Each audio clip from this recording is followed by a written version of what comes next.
Hello mga kakusina! Ang recipe natin ngayon ay pork humba bisaya with Sprite. Alam ko gutom na kayo, kaya tara, umpisahan na natin. At maghanda lamang po ng half kilo ng pork adobo cat. At ilagay lang natin ito sa ating kawali. Yan.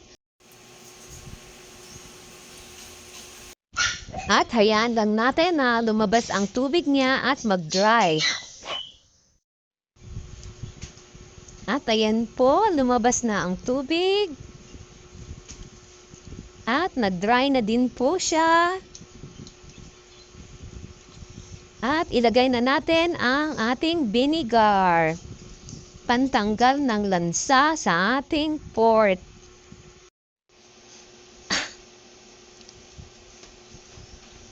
At ayan na po, nag-dry na, na-absorb na ng ating karne ang ating suka.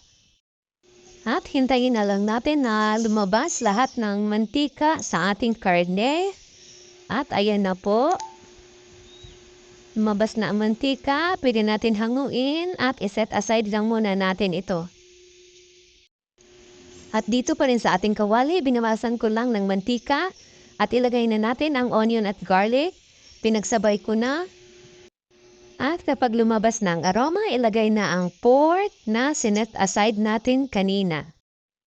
At i-mix-mix lang po natin. At ilagay na natin ang ating paminta at seasoning. Kahit anong brand ay pwede po. Depende na po sa inyo kung ano ang ilalagay nyo. At ilagay na din natin ang soy sauce. At i-mix-mix lang natin ulit. At lagyan lang natin ng Sprite. Dapat yung Sprite natin natatabunan lahat ng pork.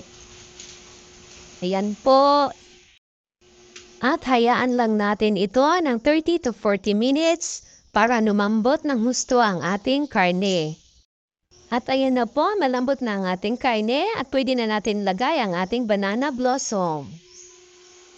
At lagyan din natin ng black beans.